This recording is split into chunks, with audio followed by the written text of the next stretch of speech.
إن الحمد لله نحمده ونستعينه ونستغفره ونؤمن به ونتوكل عليه ونعوذ بالله من شرور أنفسنا ومن سيئات أعمالنا من يهده الله فلا مضل له ومن يضلل فلا هادي له ونشهد أن لا إله إلا الله وحده لا شريك له ونشهد أن محمدا عبده ورسوله أرسله بالحق بشيرا ونذيرا وداعيا إلى الله بإذنه وسراجا منيرا يا أيها الذين آمنوا اتقوا الله حق تقاته ولا تموتن إلا وأنتم مسلمون يا أيها الناس اتقوا ربكم الذي خلقكم من نفس واحدة وخلق منها زوجها وبث منهما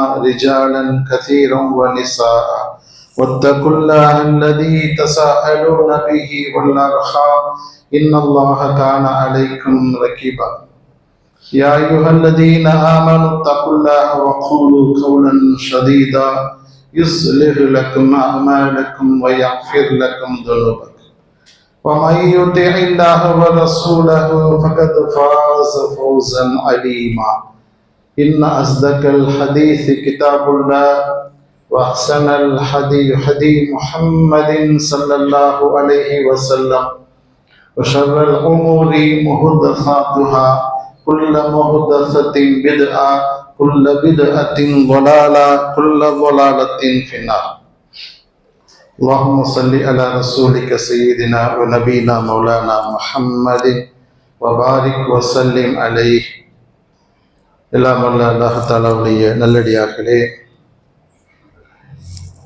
நாம் எல்லாம் இந்த ஜும்மா நாளிலே ஒன்று கூடி இருக்கிறோம். அல்லாஹ்வுடைய மார்க்கத்தை அதனுடைய தூய வடிவத்திலே அறிந்து கொள்வதற்காக நம் அனைவர் மீதும் இந்த அல்லாஹ் தஆலாவுடைய அன்பும் அவனுடைய மன்னிப்பும் அவனுடைய கருணையும் என்றென்றும் நிலவட்டும் என்று பிரார்த்தித்து என்னுடைய ஜும்மா உரையை ஆரம்பம் செய்கிறேன்.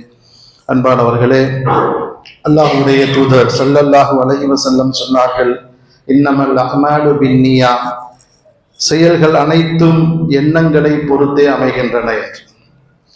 ஒவ்வொரு மனிதருக்கும் அவர் எதை நாடுகிறாரோ அதுதான் கிடைக்கும். ஒருவரது ஹிஜ்ரத் உலகை குறிக்கோளாக கொண்டிருந்தால் அதை அவர் அடைவார். அல்லது அவருடைய ஹிஜ்ரத் ஒரு பெண்ணை மணப்பதாக இருந்தால் அவர் அவளை மணப்பார் என்று சொல்லக்கூடிய இந்த ஹதீஸ் புகாரியிலே முதலாவதாக பதிவு செய்யப்பட்டது. இந்த அடிப்படையிலே நாம் செய்யக்கூடிய காரியங்கள் அதனுடைய நோக்கத்தை கொண்டுதான் அதற்கான அந்த நன்மைகள் நமக்கு கிடைக்கின்றன. உலக காரியத்திற்காக நாம் ஒரு செயலை செய்யும் பொழுது அந்த உலகத்திலே நமக்கு தேவையானது கிடைத்துவிடும். அதே நேரத்தில் அல்லாஹ்வுக்காக ஒரு முஸ்லீமினுடைய அடையாளம் என்பது அவர் எந்த ஒரு காரியத்தை செய்தாலும் அதை அல்லாஹ்வை முன்னிறுத்தியதாக இருக்க வேண்டும். அது இபாதத்தாக இருந்தாலும் சரி, அல்லது பிற மனிதர்களுக்கு செய்யக்கூடிய ஹுக்குக்குல் இபாதா என்று சொல்லக்கூடிய அமல்களாக இருந்தால், அப்ப எல்லாமே அல்லாஹ்வுக்காக அவனுடைய திருமுகத்திற்காக நாம் செய்தோம் என்று சொன்னால் அதில் நமக்கு நன்மை கிடைக்கும், கூலி கிடைக்கும். இல்லை என்று சொன்னால் இந்த உலகத்திலே நாம் எதை அடைய ஆசைப்படுகிறோமோ அதை அடைந்து விடுவோம். இப்ப முஸ்லீம் அல்லாதவர்கள் தர்மம் செய்கிறார்கள், நன்மை செய்கிறார்கள் என்று சொன்னால் அப்ப சில மக்கள் அல்லாஹ்வுடைய தூதர்கிட்ட போய் கேட்கிறாங்க, முஸ்லீம் இல்லாத மக்கள் எத்தனையோ நன்மைகள் செய்கிறார்களே, அவர்களுக்கான கூலி அல்லாஹ்விடத்திலே கிடைக்குமா? இல்லை. அவர்களுக்கு இந்த உலகத்திலே பாராட்டும் அவர்களுக்கான அந்த நன்மைகள், நன்மை என்று சொல்ல முடியாது, அந்த பதவிகள் இந்த உலகத்தோடு முடிந்துவிடும், மறுமையில அவர்களுக்கு எந்த பங்கும் இருக்காது என்று சொன்னார். அப்ப இந்த அடிப்படையிலே நாம் செய்யக்கூடிய எந்த ஒரு காரியமாக இருந்தாலும் அது இறைவனுக்காக அல்லாஹ்வுக்காக செய்யப்பட்டதாக இருக்க வேண்டும்.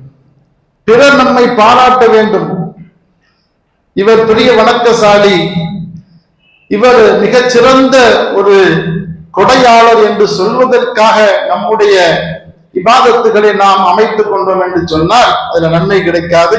இன்னும் சொல்ல வேண்டும் என்று சொன்னால் அந்த நன்மைகள் அல்லாஹ்விடத்திலே முற்றிலுமாக அழித்தொழிக்கப்படும்.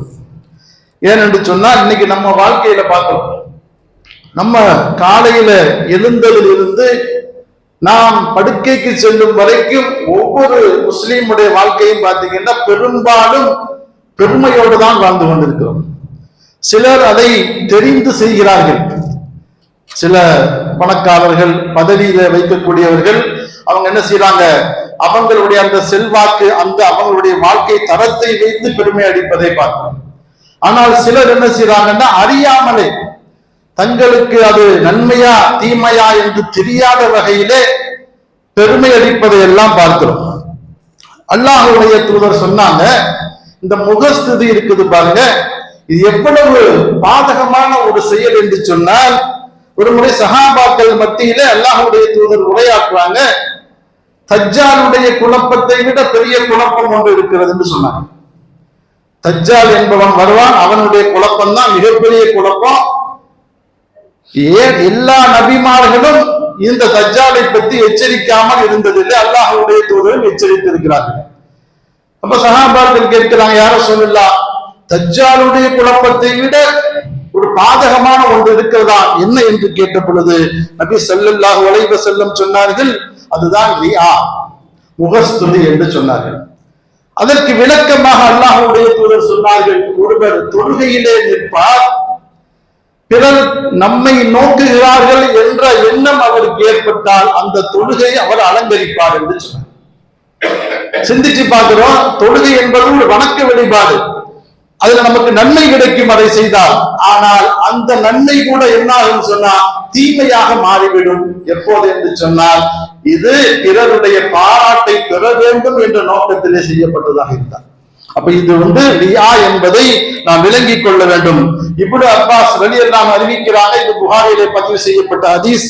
இந்த ரியா எப்படிப்பட்டது என்று சொன்னா, ஒரு நிலவு இல்லாத ஒரு இருளான ஒரு பகுதியில கரும் பாறை இருக்கிறது, அந்த பாறையின் மீது ஒரு எறும்பு ஊர்ந்து சென்றால் அது எப்படி கண்ணுக்கு புலப்படாதோ அதை விட இது என்ன செய்யுமா, ரொம்ப ஒரு பாரம், அதாவது நம்ம கண்ணுக்கு புலப்படாத ஒன்று, ஆனால் அது ஏற்படுத்தக்கூடிய பாதிப்பு இருக்குது பாருங்க, அது மிக கடுமையானது என்பதை விளங்கிக் கொள்ள வேண்டும். அன்பானவர்களே, இன்றைக்கு சாதாரணமாக நம்ம எந்த ஒரு காரியத்தை எடுத்துக்கொண்டாலும், நம்முடைய அந்த இபாதத்தாக இருந்தாலும் அல்லது நாம் செய்யக்கூடிய உலக காரியங்களாக இருந்தாலும், அதை பிறருக்கு தெரியப்படுத்தவில்லை என்று சொன்னால் நமக்கு அன்னைக்கு தூக்கம் வராது. அதுதான் ஒரு மனிதனுடைய இயல்பாக இருப்பதை பார்க்கிறோம். நாம ஒரு நன்மை செஞ்சா உடனே அது மக்களுக்கு தெரியணும் என்று ஆசைப்படுகிறோம். அப்ப இது அல்லாஹ்வுக்கு மட்டுமே செய்யப்படக்கூடிய பிரத்யேகமான ஒரு வணக்க வழிபாடு. அதை நம்ம எப்படி ஆக்கிட்டோம், மக்களுக்கு தெரிஞ்சாதான் நம்மள பெரிய ஆபீதங்கள் நினைப்பாரு என்று நாம் எண்ணிக்கொண்டிருக்கிறோம். இப்ப பொதுவாகவே நீங்க ஒரு சில மக்களுக்கு, ஒரு சில நண்பர்களுக்கு போன் பண்றீங்க, எடுக்கல, அவர் பிறகு உங்களுக்கு அந்த போனை திரும்பி இந்த போன் பண்றாரு, சொல்றாரு, தப்பா நினைக்காதீங்க, நீங்க போன் பண்றப்போ நான் குர்ஆனை ஓதிக்கிட்டு இருந்தேன், அல்லது நான் நஃபிலான தொழுகையை தொழுது கொண்டிருந்தேன். இதை சொல்ல வேண்டிய அவசியம் கிடையாது. ஏன் அவர் சொல்றாரு, நான் செஞ்ச நன்மை மக்களுக்கு தெரிய வேண்டும். சாதாரணமாக மக்கள் இந்த உலக காரியங்கள்ல பெருமை அடிக்கிறது பாத்தீங்கன்னா, செல்வந்தராக இருந்தா பெருமை அடிப்பார், பெரும் பணக்காரராக இருந்தா அவருடைய அந்த செல்வத்தை வச்சு பெருமை அடிப்பார். சில பேர் குடும்ப பாரம்பரியம், நான் அந்த குடும்பத்திலிருந்து வந்தவன், எங்க தலைமுறை எப்படிப்பட்ட தலைமுறை தெரியுமா என்று பெருமை அடிக்கக்கூடிய மக்களை நம்ம பார்க்கிறோம். இது வழக்கமான ஒன்று. ஆனால் சிரமப்படுவதை கூட இன்னைக்கு பெருமையா சொல்றாங்க. ஒருத்தர் போய் நான் ரொம்ப சிரமப்படுறேன், என்னுடைய வாழ்க்கையில நிறைய கஷ்டங்கள் இருக்குது அப்படின்னு சொன்னா அதை கேட்கக்கூடிய அந்த மனிதர் சொல்றாரு, என்ன நீ என்ன பெரிய சிரமப்பட்ட, நான் படாத சிரமமா, அதுலயும் பெருமை, நான் பார்க்காத கஷ்டமா, அதையெல்லாம் பார்த்துட்டு நான் இப்படி வந்திருக்கிறேன். அப்ப சர்வ சாதாரணமாக நம்முடைய பேச்சிலும் நம்முடைய உடல் மொழிகளிலும் அந்த பெருமை வெளிப்படுவதை நாம் பார்க்கிறோம். அன்பானவர்களே, அதே போல பாருங்க, நம்ம செய்யக்கூடிய காரியங்கள், திருமணமாக இருக்கட்டும், இன்னைக்கு திருமண விழாக்கள் என்பதே பெருமை அடிப்பதற்காகத்தான் இருப்பதை பார்க்கிறோம். என்னுடைய திருமணத்துல பாத்தீங்கன்னா எவ்வளவு ஆடம்பரமான திருமணம், என்னுடைய திருமணத்திற்கு இந்த விஐபிகள் வந்தார்கள் என்று பெருமை அடிப்பதற்காகத்தான் திருமணமே இருக்குது. எளிமையான முறையில யாரும் திருமணம் நடத்துறதில்லை. அதே போல அமல்களை எடுத்துக்கொண்டால் தர்மம் செய்யறதுலதான் இன்னைக்கு அதிகமான பெருமை. அதே போல ஹஜ்ஜுடைய அந்த அமல் இருக்குது, நம்ம அல்லாஹ்வுக்காக செய்கிறோம். ஹஜ் என்பது நம்முடைய கடமை, அதை நம்ம அல்லாஹ்வுக்காக செய்கிறோம். அந்த ஹஜ் மப்ரூர் என்ற அந்த நன்மையை நாம் அடையறதுக்கு தான் நம்ம செய்யறோம். ஆனா இன்னைக்கு ஹஜ் எப்படி ஆகிவிட்டது? பகட்டான ஹஜ்ஜாக ஆகிவிட்டது. ஹஜ்ஜுக்கு செல்வதற்கு முன்பாக பெரிய விருந்து கொடுப்பது, எல்லோரிடத்திலும் அந்த ஹஜ்ஜுக்கு போற செய்தியை சொல்வது என்பது, ஏன் இதை நம்ம சொல்றோம்னா, நபி ஸல்லல்லாஹு அலைஹி வஸல்லம் அவர்கள் இந்த ஹஜ்ஜுடைய ரியாவை குறித்து அல்லாஹ்விடத்திலே பாதுகாப்பு தேடுகிறார். முதலாக ஹஜ்ஜுக்கு போனாங்க நபி ஸல்லல்லாஹு அலைஹி வஸல்லம் அவர்கள் தன்னுடைய ஒட்டகத்திலே அமர்ந்து, அந்த ஒட்டகத்தினுடைய அந்த முதுகு பகுதி இருக்குது இல்லையா, அது வரைக்கும் தன்னுடைய தலையை சாய்த்து அல்லாஹ்விடத்தில் துஆ செய்தார்கள். யா அல்லாஹ், இந்த ஹஜ்ஜை ரியா இல்லாத, பகட்டு இல்லாத ஹஜ்ஜாக ஆக்கி வைப்பாயா. அப்ப எந்த அளவுக்கு அவங்க பயந்திருக்கிறாங்கன்னு பார்க்கிறோம். அப்ப நாம செய்யக்கூடிய எல்லா காரியங்களிலும் நம்மை அறிந்தோ அறியாமலோ அந்த பெருமை என்பது வந்துவிட்டது.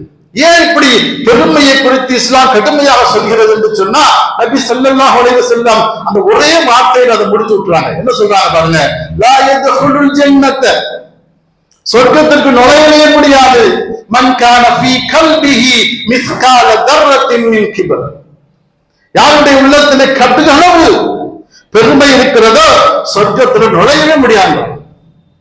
ஏன் இவ்வளவு கடுமையாக அந்த மாற்றம் இந்த பெருமையை பற்றி சொல்லுது என்று சொன்னா, அல்லாஹ் சொல்றா, பெருமை எனக்கு உரியது, பெருமை என்னுடைய மேலாடை, கண்ணியன் எனது கீழாடை, இதோடு யார் போட்டி போட்டாலும் அவனை நரகத்திலே கொண்டு போய் சேர்ப்பேன் என்று அல்லாஹ் சொல்றான். அப்ப இந்த அடிப்படையில நம்ம பயந்துக்கிறோம். இந்த சாதாரண விஷயம் இல்ல.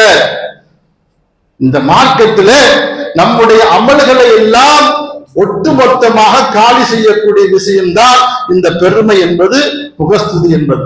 சிந்திச்சு பார்க்கிறோம், எதற்காக பெருமைப்பட வேண்டும்? என்ன இருக்கிறது பெருமைப்படுவதற்கு? என்ன தகுதி இருக்கிறது ஒரு மனிதனுக்கு? பலவீனனாக படைக்கப்பட்டிருக்கிறான். ஒரு லெவலுக்கு மேல ஒரு மனிதனால் ஒரு காரியத்தை சாதிக்க முடியாது. அந்த அளவுக்கு தான் அல்லாஹ் தஆலா அந்த மனிதனை படைத்திருக்கிறான். வயோதிகத்திலோ அல்லது ஒரு நோய் ஏற்பட்டாலோ இன்னொரு மனிதனுடைய துணை இல்லாமல் அவனால் செயலாற்ற முடியாது.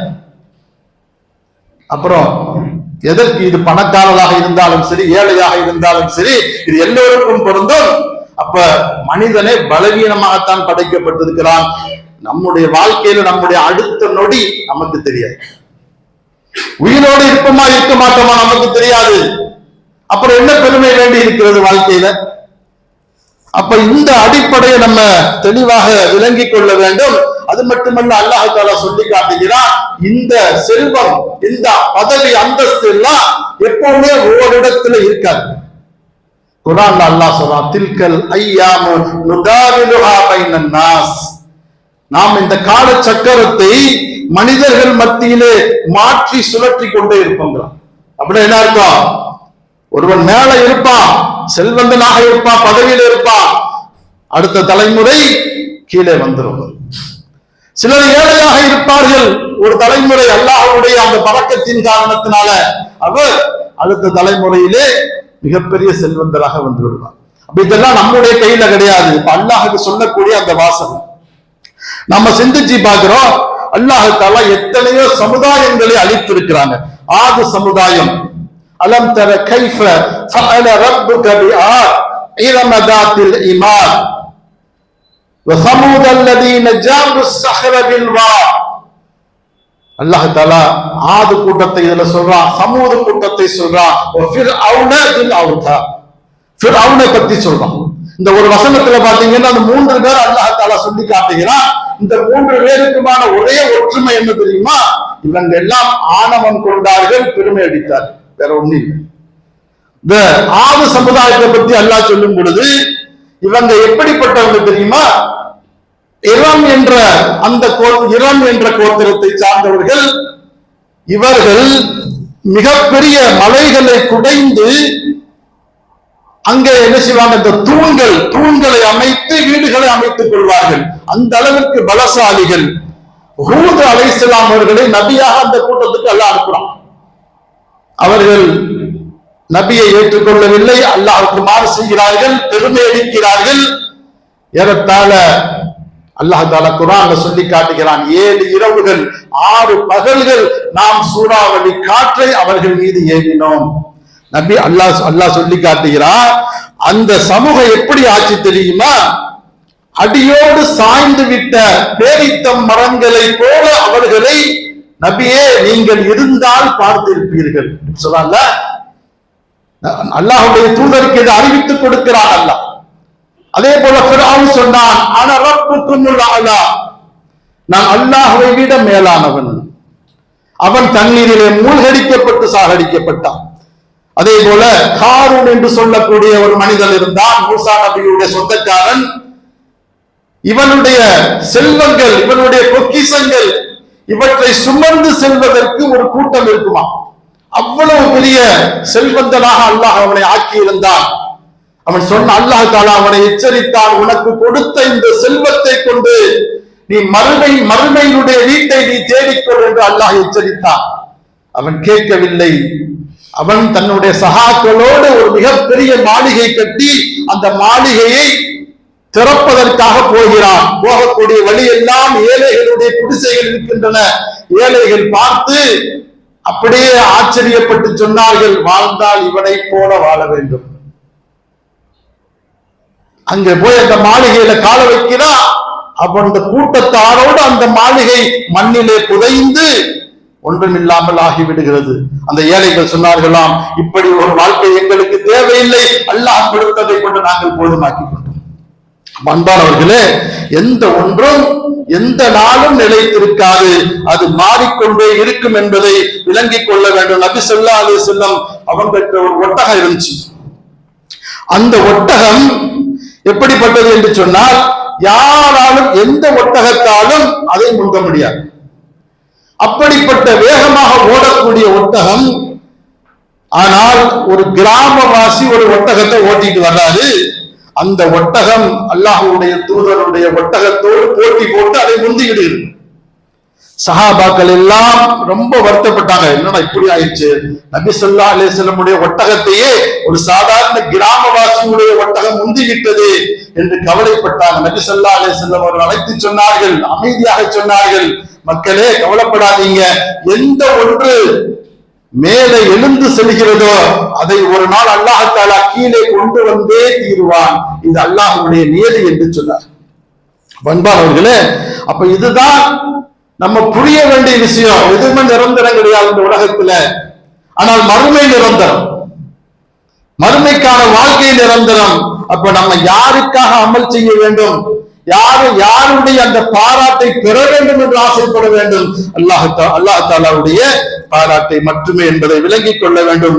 அன்பானவர்களே, அல்லாஹ் தஆலா தன்னுடைய திருமறை குர்ஆன்ல சொல்லி காட்டுகிறான், லைஸ அலைக ஹுதாஹும் வலக்கின்னல்லாஹ யஹ்தி மை யஷாஉ வமா துன்ஃபிகு மின் கைரின் ஃபலிஅன்ஃபுசிகும் வமா துன்ஃபிகுன இல்லா பிஆஹ வஜ்இல்லாஹ். நபியே, அவர்களை நேர்வழியில் நடத்துவது உன் மீது கடமை அல்ல, ஆனால் தான் நாடியவர்களை அல்லாஹ் தஆலா நேர்வழியில் நடத்துகிறான். இன்னும் நல்லதிலே நீங்கள் எதை செலவு செய்தாலும் அது உங்களுக்கே நன்மை பயப்பதாக இருக்கிறது. ஆகவே நீங்கள் அல்லாஹ்வுடைய திருமுகத்திற்காக மட்டுமே செலவு செய்யுங்கள். அப்போ நமக்கு தெளிவாக மார்க்கம் சொல்லி காட்டுவது என்னவென்று சொன்னால், அல்லாஹ் தஆலாவுக்காகத்தான் நம்முடைய அமல்கள் செய்யப்பட வேண்டும். சஹாபாக்களுடைய நிலைமையை ஒரு வசனத்துல இங்க அல்லாஹ் தஆலா சொல்லி காட்டுகிறார். அதற்கான விளக்கமும் நபி ஸல்லல்லாஹு அலைஹி வஸல்லம் அவர்கள் சொல்கிறார்கள்.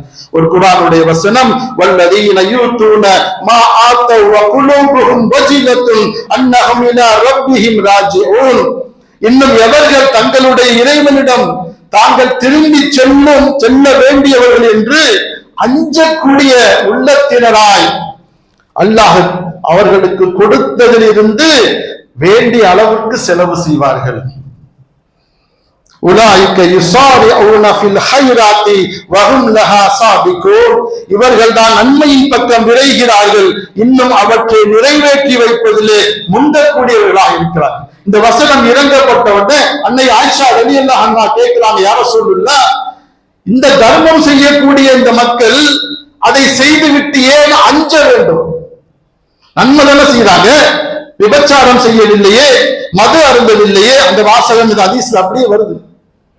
அப்ப நபி ஸல்லல்லாஹு அலைஹி வஸல்லம் சொன்னார்கள், ஆயிஷாவே, அவர்கள் தொழுகக்கூடியவர்கள், தர்மம் செய்யக்கூடியவர்கள், ஆனால் அவர்கள் செய்த அந்த நன்மைகள் அல்லாஹ்விடத்திலே பாதுகாப்பாக இருக்கிறதா என்று அஞ்சக்கூடியவர்கள்.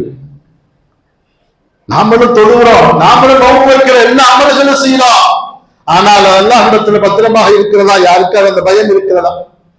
அப்ப அவர்கள் அஞ்சினார்கள் என்று சொன்னால், அப்ப இதுதான் இந்த அமல்களிலே ஏற்படக்கூடிய ரியா என்பதை விளங்கிக் கொள்ள வேண்டும். அதே போல ஷஹீதுடைய அந்தஸ்து அல்லாஹ் தஆலா சொல்றா, ஷஹீதுகளுக்கு அல்லாஹ் தஆலா மிகப்பெரிய ஒரு அந்தஸ்தை கொடுக்கிறான்.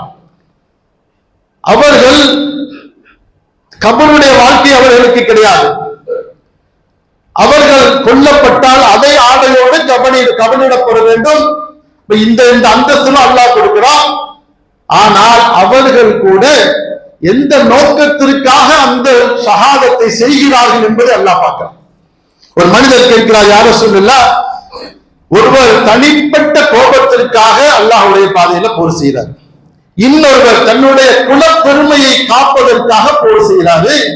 இதுல அல்லாஹ்வுக்காக செய்யப்பட்ட அந்த போர் எது என்று கேட்ட பொழுது நபி ஸல்லல்லாஹு அலைஹி வஸல்லம் சொன்னார்கள், அல்லாஹ்வுக்காகவும் அல்லாஹ்வுடைய மார்க்கம் மேலோங்குவதற்காகவும் இவர் போர் செய்கிறாரோ அதுதான் உண்மையான ஷஹாதத் என்று சொன்னார்.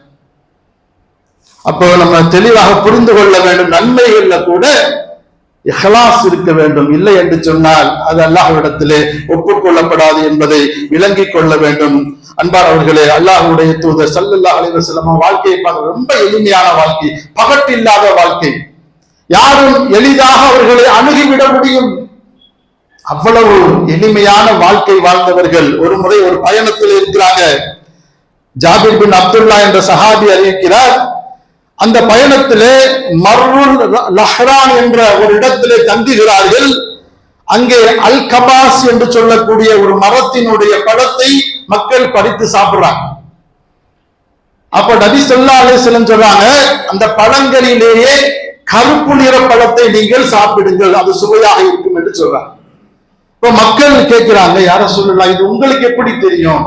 இது இந்த ஆடு மேய்க்கிறவங்க, இந்த பகுதியில் ஆடு மேய்ப்பாங்க இல்லையா, இடையர்கள், அவர்களுக்கு தானே இது தெரியும், உங்களுக்கு எப்படி தெரியும்? அப்ப நபி ஸல்லல்லாஹு அலைஹி வஸல்லம் சொன்னாங்க, மா மின் நபியின் இல்லா அக்ஸரல் கனம், நானும் சில கிரயங்களுக்காக ஆடுகளை மேய்த்திருக்கிறேன் என்று சொன்னார்.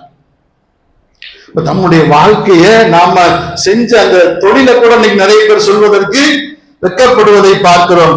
ஆனால் ரொம்ப எளிமையாக, பெருமை இல்லாம நான் இப்படியெல்லாம் வாழ்ந்திருக்கிறேன் என்று சொன்ன ஒரு நபிதான் நம்முடைய நபி என்பதை விளங்கிக் கொள்ள வேண்டும். அன்பானவர்களே, அல்லாஹ் தஆலா தன்னுடைய திருமறையில சொல்றான், தொழுகையில பெருமை இருக்கும். என்ன பெருமை? இன்னல் முனாஃபிகீன யுஹாதிஊன அல்லாஹ வ ஹுவ ஹாதிஊஹும் வ இதா காமு இலஸ் ஸலாத்தி காமு குஸாலா யுராஊனன் நாஸ் வ லா யذ்குருன அல்லாஹ இல்லா கலீலா. நிச்சயமாக இந்த நயவஞ்சகர்கள், முனாஃபிக்குகள் அல்லாஹ்வை வஞ்சிக்க நாடுகிறார்கள், அல்லாஹ்வும் அவர்களை வஞ்சிக்க நாடுகிறான். தொழுகைக்கு அவர்கள் தயாராகும் பொழுது சோம்பலோடு இருப்பார்கள். மனிதர்களுக்கு காட்டுவதற்காக தங்களுடைய தொழுகைகளை அமைத்துக் கொள்வார்கள். இன்னும் மிக சொற்ப அளவின்றி அல்லாஹ்வுடைய நினைவு அவர்களுக்கு இருக்காது.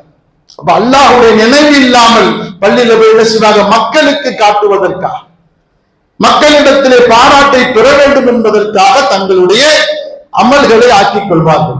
இந்த பாராட்டு என்பது நம்ம சிந்திச்சு பார்க்கிறோம். ஒரு மனிதன் நம்மை பாராட்டுறான்னு சொன்னா அதுல ஏதாவது நன்மை இருக்குதா? அந்த பாராட்டு எவ்வளவு காலத்திற்கு நிற்கும்? சிந்திக்க வேண்டாமா? ஒரு மனிதர் பாராட்டுறான்னு சொன்னா அதுல நமக்கு ஏதாவது நன்மை கிடைக்குமா? இல்லை. யார் பாராட்டின நன்மை கிடைக்கும்? அல்லாஹ் தஆலா ஒரு அடியானை குறித்து மலக்குகளோடு பேசுவான். என்ன பேசுவான்? இந்த அடியான் என்னை வணங்கினான், என்னை இபாதத்து செய்தான், இவனுக்கு நான் சொர்க்கத்தை கொடுப்பேன் என்று அல்லாஹ் மலக்குமாரிடத்திலே இந்த மனிதனை குறித்து பாராட்டுவான். இப்ப நமக்கு எந்த பாராட்டு வேண்டும் என்பதை நாம் விலகிக் கொள்ள வேண்டும். அன்பானவர்களே, இந்த மறுமை நாள்ல அல்லாஹ் தஆலா எல்லா மகசருடைய மைதானத்திலே நிற்கும் பொழுது அங்கே எல்லோருக்கும் தீர்ப்பு வழங்கப்பட்டு சென்று விடுவார்கள். காபிர்கள், முனாஃபிக்குகள், யகூதிகள், நசாராக்கள் எல்லோரும் சென்று விடுவார்கள். மூமின்கள் மட்டும் இருப்பார்கள். மூமின்களிலே தொழாதவர்கள், தொழுதவர்கள், இப்படி ஒரு கூட்டம் நிற்கும். அல்லாஹ் தஆலா அந்த மகசருடைய நாளிலே அந்த முஸ்லிம்களை நோக்கி சொல்வார், நான் என்னுடைய பாவங்களை வெளிப்படுத்த போகிறேன், நீங்கள் சஜிதா செய்யுங்கள் என்று சொல்வார். அப்படி அல்லாஹ் தஆலா தன்னுடைய பாவங்களை வெளிப்படுத்தக்கூடிய அந்த நேரத்திலே எல்லோரும் சஜிதா செய்வார்கள். ஒரு குறிப்பிட்ட சாரால் சஜிதா செய்ய முடியாது. அவர்களுடைய உடம்பை அல்லாஹ் தஆலா ஒரு பலகை போல மாற்றி விடுவார். என்ன காரணம்? அவர்கள் அல்லாஹ்வுக்காக எந்த ஒன்றையும் செய்யவில்லை. அன்பானவர்களை, மேலும் அல்லாஹ் சொல்வானா, அந்த மனிதர் மறுமையில அந்த மகசூல விசாரிக்கும் பொழுது யாருடைய பாராட்டை பெறுவதற்காக இந்த உலகத்திலே நீங்கள் அமல் செய்தீர்களோ, நன்மை செய்தீர்களோ, அவர்களிடத்திலே போய் நீங்கள் கூலிகளை பெற்றுக் கொள்ளுங்கள். என்னிடத்திலே கூலி கிடையாது என்று அல்லாஹ் சொல்வான். அவங்கள்ட்ட கூலி எங்க இருக்கு? உங்களை பார்த்தோன்னே விரண்டு ஓடுவார்களே. يوم يفر المرء من أخيه وأمه وأبيه وصاحبته وبنيه. இந்த தாய் ஓடுவார், தந்தை ஓடுவார், சகோதரர் விரண்டு ஓடுவார். எதற்காக? சொத்தை கேட்டு விடுவோம் என்றா? இல்ல, ஒரே ஒரு சின்ன நன்மைய நம்ம கேட்டுவோம் பயந்து ஓடுவாங்களே, அவங்களா நமக்கு நன்மை தருவார்கள்? நினைத்து பாருங்க. அல்லாஹ்வுடைய மார்க்கம் நமக்கு தெளிவாக வழிகாட்டுகிறது. அல்லாஹ்விடத்திலே மட்டும்தான் மன்னிப்பும் கிடைக்கும். அல்லாஹ்வை தவிர உங்களுடைய பாவங்களை மன்னிக்க கூடியவன் யார்? கூலி தருபவனும் அவன்தான். அப்ப இந்த அடிப்படையை நம்ம தெளிவாக விளங்கிக் கொள்ள வேண்டும். சில மூமின்களுடைய நிலைப்பாட்டை அல்லாஹ் தஆலா சொல்லி காட்டுகிறார். அவர்கள் ஏழைகளுக்கு உணவளிப்பார்கள். வயத்தகைமூன தஆமல ஹுப்பிஹி மிஸ்கீனா வயத்தீமா வஸீரா. அல்லாஹ் மீது உள்ள பிரியத்தினால் ஏழைகளுக்கும், அனாதைகளுக்கும், சிறைப்பட்டோருக்கும் நாங்கள் உணவளிக்கிறோம். இன்னமா நுத்இமுக்கும் லிவஜ்ஹில்லாஹி லா நுரீது மின்கும் ஜஸாஅன் வலா ஷுக்கூரா. அல்லாஹ்வுடைய திருமுகத்திற்காக மட்டும்தான் நாங்கள் இந்த நன்மையை செய்கிறோம். அவர்களிடமிருந்து நன்றி என்ற அந்த வார்த்தையை கூட நாங்கள் எதிர்பார்க்கவில்லை. மேலும் அவர்கள் சொல்வார்களா, இன்னா நஹாஃபு மின் ரப்பினா யௌமன் அபூஸன் கம்தரீரா. எங்கள் இறைவனிடமிருந்து நாளை மறுமையிலே முகம் கடுகடுத்து சுண்டிவிடக்கூடிய அந்த மறுமையினுடைய அந்த நரக நெருப்பை நாங்கள் அஞ்சுகிறோம்.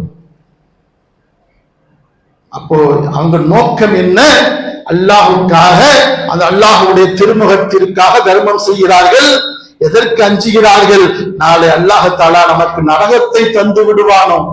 அப்ப அது ரியா என்ற ஒன்று நமக்கு வருகிறது என்பதை விளங்கிக் கொள்ள வேண்டும். அன்பானவர்களே, அல்லாஹ் தஆலா மேலும் தன்னுடைய திருமறை குர்ஆன்ல சொல்லி காட்டுகிறான், லா யா அய்யுஹல்லதீன ஆமனு லா துப்திலு ஸதகாத்திக்கும் பில் மன்னி வல் அதா கல்லதி யுன்ஃபிகு மாலஹு ரியாஅன் நாஸி வலா யுமினு பில்லாஹி வல் யௌமில் ஆகிர். நம்பிக்கை கொண்டவர்களே, அல்லாஹ்வின் மீதும் இறுதி நாள் மீதும் நம்பிக்கை கொள்ளாமல் மனிதர்களுக்கு காட்டுவதற்காக தன்னுடைய பொருளை செலவழிப்பவனை போல அந்த தர்மத்தை சொல்லி காண்பித்தும் அதை பெற்றவனை நோவினை செய்தும் உங்களுடைய சதக்காக்களை நீங்கள் வீணடித்து விடாதீர்கள். அதற்கு அல்லாஹ் தஆலா ஒரு உதாரணம் சொல்லி காட்டுகிறான். ஒரு வழுக்கு பாறையின் மீது கொட்டப்பட்ட அந்த மண் மீது ஒரு மழை பெய்தால் அந்த மண் எப்படி முற்றிலுமாக அடித்து செல்லப்படுமோ அதே போல உங்களுடைய அமல்களும் அடித்து செல்லப்படும். அப்போ இதுதான் நாம எதற்காக நன்மைகளை செய்கிறோம், எந்த நோக்கத்திற்காக செய்கிறோம் என்பதை நினைவுபடுத்தி பார்க்க வேண்டும். எந்த ஒரு காரியமாக இருந்தாலும் அல்லாஹ்வை முன்னிறுத்தி செய்ய வேண்டும், நன்மை நமக்கு கிடைக்கும். இந்த உலகத்தினுடைய பாராட்டுகள் எல்லாம் நமக்கு எந்த ஒரு பலனையும் அளிக்காது. ஆகவே அன்பானவர்களே, இந்த ரியா, இந்த பெருமை என்பது நம்மை சொர்க்கத்திற்கு ஒருபோதும் கொண்டு போய் சேர்க்காது. அல்லாஹ்வுடைய தூதர் நமக்கு தெளிவாக சொல்லி காட்டிட்டாங்க. ஆகவே இந்த பெருமை ரியாவிலிருந்து நாம் விடுபட வேண்டும். அதை தூக்கி முதல்ல வெளியே போற்ற வேண்டியதான். அதற்கான தகுதி நம்மிடத்துல கிடையாது. அல்லாஹ் ஒருவன் தான் பெருமைக்கு தகுதியானவன், அவன் ஒருவன் தான் கண்ணியத்திற்கு தகுதியானவன். ஆகவே நாம் இந்த பெருமைகளை கொண்டு நம்முடைய அமல்களை பாழாக்கி விடக்கூடாது. நாளை மறுமை நாளிலே அல்லாஹ்வுடைய தண்டனைக்கு ஆட்பட்டவர்களாக நாம் ஆகிவிடக் கூடாது என்பதை உங்களுக்கும் எனக்கும் எச்சரித்தவனாக என்னுடைய இந்த முதல் ஜும்மா உரையை நிறைவு செய்கிறேன். அக்கூலு கௌலி ஹாதா அஸ்தக்ஃபிருல்லாஹ் லி வ லக்கும்.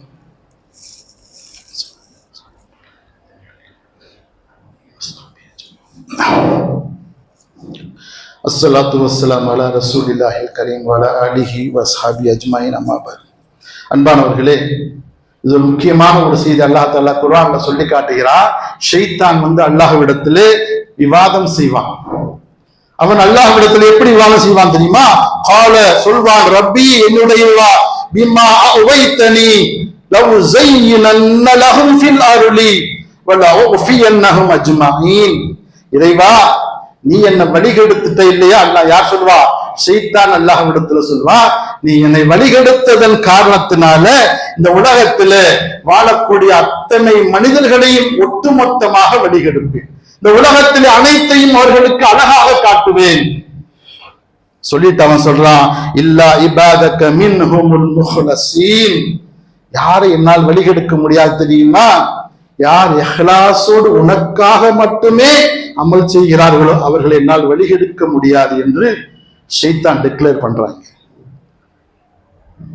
அப்ப நமக்கு எவ்வளவு பெரிய ஒரு நன்மை அல்லாஹ் தரான் பாருங்க. இந்த பெருமை என்பது பெருமை இல்லை என்று சொன்னா ஷைத்தான் நம்மளை நெருங்க முடியாது. அல்லாஹ் தஆலா இங்க நமக்கு கேரண்டி தரான் குர்ஆன்ல. அப்ப இதுல இந்த பெருமை என்பது நம்முடைய சொர்க்க வாழ்க்கைக்கு மிக ஒரு தடையாக இருப்பதை நாம் பார்க்கிறோம். அன்பானவர்களே, ஆகவே இந்த பெருமைகளை விட்டுவிட்டு சாதாரணமாக இந்த உலக வாழ்க்கையாக இருந்தாலும் அன்றாட வாழ்க்கையிலே நாம் செய்யக்கூடிய காரியங்களாக இருந்தாலும் அல்லது இபாதத்துகளாக இருந்தாலும் சரி, எந்த ஒன்றையும் அல்லாஹ்வுடைய திருமுகத்திற்காக மட்டும்தான். இதை சொல்லியே காட்டக்கூடாதா? அல்லாஹ் தஆலா சொல்றான், தர்மம் செய்வதில் 2 வகை இருக்கிறது. உங்கள் வலதுகை கொடுப்பது இடதுகைக்கு தெரியாமல் கொடுப்பதும் நன்மைதான், அல்லது நீங்கள் தெரிந்து கொடுப்பதும் உங்களுக்கு ஏற்புடையது என்று சொல்லிவிட்டு அல்லாஹ் சொல்றான். அதற்கான காரணம் என்ன தெரியுமா? நீங்கள் வெளிப்படையாக தர்மம் செய்தால் அதை பார்க்கக்கூடிய கஞ்சர்கள் அவர்களுக்கும் தர்மம் செய்ய வேண்டும் என்ற ஒரு ஆர்வம் ஏற்படும். அதற்காக மட்டும்தான் என்ன சொல்ற அல்லாஹ் ஒரு சலுகையாக தருகிறானே தவிர சொல்லிவிட்டு அல்லாஹ் சொல்றான், நீங்கள் மறைவாக கொடுப்பதே உங்களுக்கு சிறந்தது. அந்த அடிப்படையில் இன்ஷா அல்லாஹ் நம்முடைய அமல்களை பாதுகாப்பமாக அல்லாஹ்விடத்தில் அந்த நாளைக்கு மறுமையில போய் நிற்கும் பொழுது அந்த அமல்கள் நமக்கு பத்திரமாக பாதுகாப்பாக இருக்க வேண்டும். இதுதான் ஒவ்வொரு முஃமினும் ஆசைப்பட வேண்டும். அல்லாஹ் தஆலா நம்முடைய அமல்களை மறுமையிலே பாதுகாத்து வைப்பானாக. நம்முடைய பாவங்களை மன்னித்து நமக்கு அந்த உன்னதமான சொர்க்கத்தை தருவானாக. வாஹிர் தஅவானா அனில் ஹம்துலில்லாஹி ரப்பில் ஆலமீன். அஸ்ஸலாமு அலைக்கும் வரஹ்மத்துல்லாஹி வபரகாத்துஹு.